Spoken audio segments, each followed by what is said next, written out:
Lodge's Jackie Lair.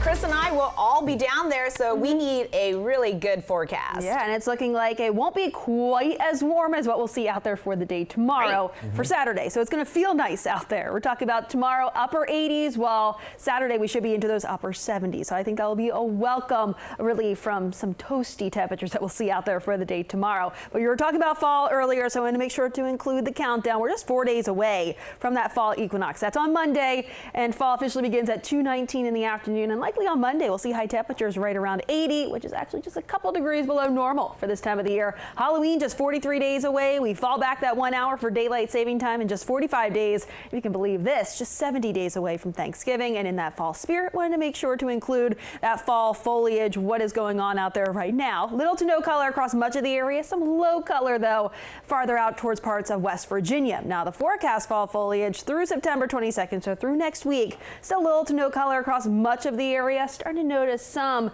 of those patches back out towards parts of western Maryland, parts of southern Pennsylvania, and even across parts of West Virginia. So that area continuing to expand out to the west. Now the average peak fall foliage, just in case you wanted to mark your calendar, typically it's early November for DC, southern Maryland as well, and parts of the I-95 corridor, but late October out towards northern Virginia and even out towards the Hagerstown area, back over towards Cumberland, and the middle of October farther out towards the west, even early October for parts of West Virginia. But typically with that fall foliage, what could limit that color or limit the timing of that color would be the drought. So right now the drought monitor, this is the latest one that was released earlier today, does not include Wednesday's wet weather that we had. So the latest drought monitor showing abnormally dry conditions, especially for DC, the I-95 corridor, some moderate drought expanding to include more of the area, and then a bit of a severe drought back out towards the eastern panhandle of West Virginia. Certainly keeping a close eye on that. But highs today was a little bit warmer out there, and that's thanks to more of that sunshine that broke out after we did start out with some clouds and a little bit of that patchy fog too. That sunshine helping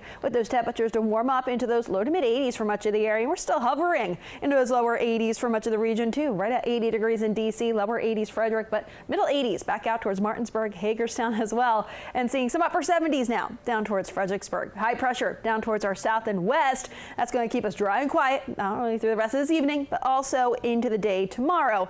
Now overnight lows tonight under those clear skies, it will be a little bit cooler in comparison to the last couple of days. We'll see those overnight lows upper 50s north and west of DC, middle 60s though over towards DC and over towards Annapolis, likely lower 60s. So if you're trying to plan out your day tomorrow, as I previously mentioned, we're talking about toasty conditions out there. Certainly going to feel summer-like out there for your Friday with temperatures climbing into those upper 80s under those mainly sun-filled skies. And we'll likely start off with temperatures in those middle 60s at 7 a.m., upper 70s as early as 11 o'clock in the morning.